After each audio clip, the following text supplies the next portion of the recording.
And we're live. Well, not quite. Hi there. It's been a while. About that posting videos every day, eh? I think I have this thing about me where I get very excited about a thought, however fleeting. Sometimes something catches my already strained attention, and I get excited. I'm like, oh, I should pursue this. It's fun. It's cool. It's interesting. It's new. It's different. And then you kind of realize, oh, after you start doing it, it's not fun. It's not interesting. It's work. It's effort. If you want to make something, you have to exert effort. And I think with this creating stuff business, it takes effort. It does indeed. Even something as simple as what I'm doing now, just pressing a record button on a bloody webcam. It takes effort to set up, to get some space, to clear my head, to have a think about what we're going to be talking about, or I'll be rambling about anyway. And even if you're okay with that, even if you've kind of fixed that and you're okay with generating ideas and you have plenty to talk about, when you start actually uploading stuff and sharing, personally, I don't get any kick out of it. I don't feel anything. Well, I do feel something, I've got some back pain, and I think my legs are going numb because I've been sitting on the ground. This is the second time I press record for this video. There are many things I can talk about, actually. There are many things that interest me.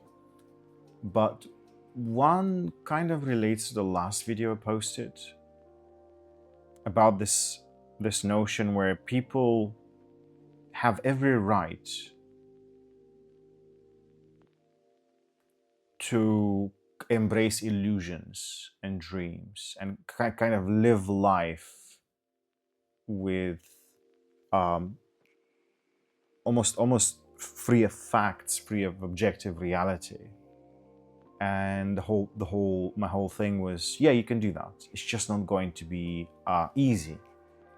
I'm not saying those of us who are grounded in objectivity are having a good time, but there is something to be said about. There's a reason why misinformation and disinformation are words and are a problem, and why social media is problematic in general, not just to mental health, but again, perceptions of reality. Yeah, the theme is so I'm a fat kid. I've always been a fat kid. I think the last time I was almost approaching normal weight was in my early 20s for about a year or two. I dieted like mad and really pushed myself really hard. Physical work, going on foot to work 1 hour, going back home, working out in the gym, and I injured myself eventually. I burned out horribly, and I very quickly regained everything I lost and then some. And I think from my 20s, when I think I peaked at about 105 kilograms. And for those of you who speak funny, 200 some pounds at 178 centimeters, or again 5'10", 5'11" on a good day if my back allows me. Yeah, I ballooned up to about 136 in kilograms, or over 260 pounds maybe, if not more. and not of the healthy weight. I've just never been an active kid. I've never really cared for sports.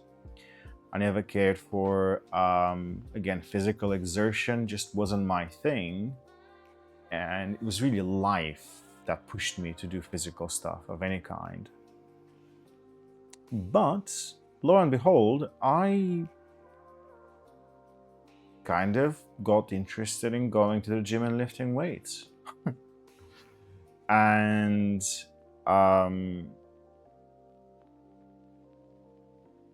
as of recently, I stopped taking any enhancements of any kind. I used to be on a testosterone replacement therapy. I quit that about 6 months now, close to 6 months.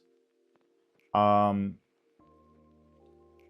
I thought to myself, well, I'm not losing weight. I'm not really being serious about the gym. I'm not really taking this to the next level. It's one thing, again, to sign up for the gym and go every now and then and do whatever. It's an entirely different thing to think in advance, plan, measure, track. Again, I've always done it half-heartedly. And when I decided to quit testosterone, and again, just a low point in my life, 37, single, work in IT, so I hardly move at all. I was like, overweight, obese, which I still am. I was like, okay, no, if I'm gonna quit enhancements, and if I should stop trying to find shortcuts for this. It's just work, and I have to put in the work, and I have to, track the things I need to track, and I have to watch what I eat, and I have to be smart about going to the gym. And, I am happy to announce that since March of this year, I've been pretty consistent, averaging 5 days a week, up to 6. I really like working in the mornings, and my sessions last usually about 45 minutes to an hour. And I am having a blast despite the limited equipment available to us, and the noise and the crowds in the gym that I go to. But we had this thing with my brother. My younger brother, he was always the more physical person from the two of us. Between the two of us, he practiced a lot of weightlifting and wrestling, and he has more muscle, just more muscle mass. He's bigger than I am, and he tags along. He wants to go to the gym as well, but he has a family. He works 12 hours a day every day. Obviously, he's super busy, and everything is always in a rush with him. And we have these backs and forths with him, where he's like, "Oh, you need to train to failure. You need to do this, you need to do that, and everything you do is wrong, and it's not supposed to be this way. It's not supposed to feel easy. It's not supposed to be this methodical and well organized and well planned, and you don't give it your everything." And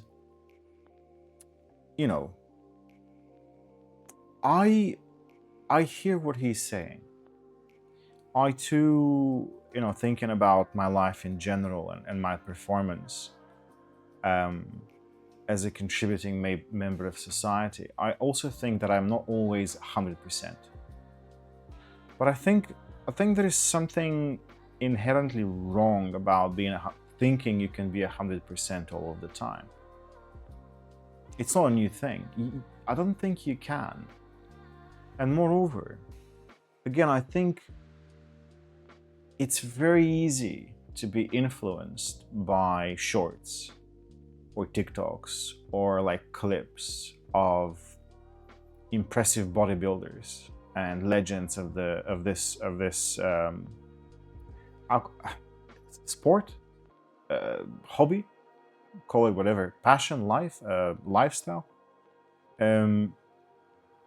It's very easy to get caught in this thing where they use these words, about failure and success and grind and it's not untrue what they say, but it's taken out of context. It's taken out of context of decades of hard work. Because you see, even in this video, you see but a glimpse of my life. You see a bit of this and a bit of that, and a whole lot of this. And you think you know, you think you understand, but you don't know the context. You don't know why this is here, why that's there, why this is the way it is. I mean, yeah. So, you know, you have to fill in the gaps. You will make things up. You will imagine things, or you'll just move along. You'll move on. You wouldn't give a damn about any of it. And that's, again, all of it is fine. It's just the way life is. That's the process. But yeah, I had this back and forth with him, and he doesn't.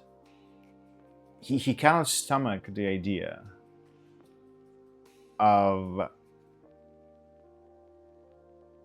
building something up gradually over time, even though he himself has achieved so much. He has achieved so much, and for some reason that eludes him. You know, that this idea that, yeah, I mean, you work to failure, but you're not working to failure on your first set walking into the gym. It's the same way, you know, if you go to work, you don't burn out in the first hour and then have 7 hours of work to do still. Sometimes it's necessary. Sometimes there are fires to put out. And again, doctors, nurses, first aid, first responders, police, firefighters, there are people who need to, unfortunately, they burn 24/7. That just something happens and they're in the thick of it. But in the world of self-betterment, there are no shortcuts. There are some interesting ways of doing things, but only through accumulation of good effort, of right effort, can you achieve a change that's both meaningful and lasting in the context of however much life you've got left. And again, as somebody whose joints are glass, pretty much, where I get pain almost all the time, and I get pain, muscular pain, throughout my body just randomly, and strains, and sometimes I can barely walk after I sit down for a while. And I've been through physiotherapy, I take medication of all kinds, I try and, you know, get the right supplementation and so on and so forth. There's so much I have to think about and keep doing to kind of give off the impression of being normal. That I don't have I don't have the capacity to burn. I don't have the capacity to work myself to the bone or to grind to the bone, because I've already gone past that. I've already hit failure, and then I've gone deeper into that. I've basically lived with physical pain and chronic pain for such a long time that I've injured myself plenty of times as well, that I don't see the point of intentionally doing that to yourself. So what you can take away from this video is that it's all anecdotal. This is my life. This is, again, just a glimpse of the things that cross my mind every now and then. I am no expert in anything. I know a bit of IT.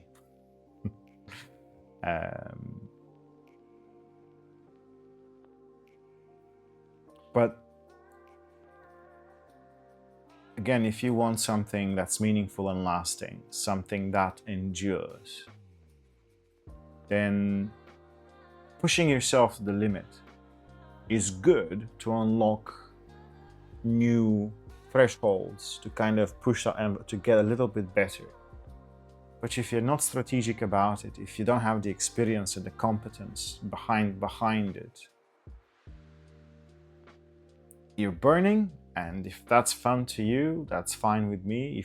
If that kind of helps you deal with demons and feelings, more power to you. And if that's what people on TikTok and YouTube Shorts and whatever you get your stuff from tell you to do and you feel compelled to do, I would still double check it. I would look at them and be like, okay, but how old is that person? Oh, they're 40 years old or 50 and they've been doing it since age 5. Well, obviously, it's more than just failure for 40 years. There is a lot of thinking behind it, a lot of work. That is not pushing yourself to the limits. That is just boring, everyday, normal work. The things that are not sexy or interesting or trendy, that's just work. You have to get it done. And those people have done it many times over. And then sometimes they burn and then the camera is on them and they're like, yeah, to a failure. Well, I've been failing my entire life. Let me be selective about it. And you should too. More videos to come. Thanks for watching.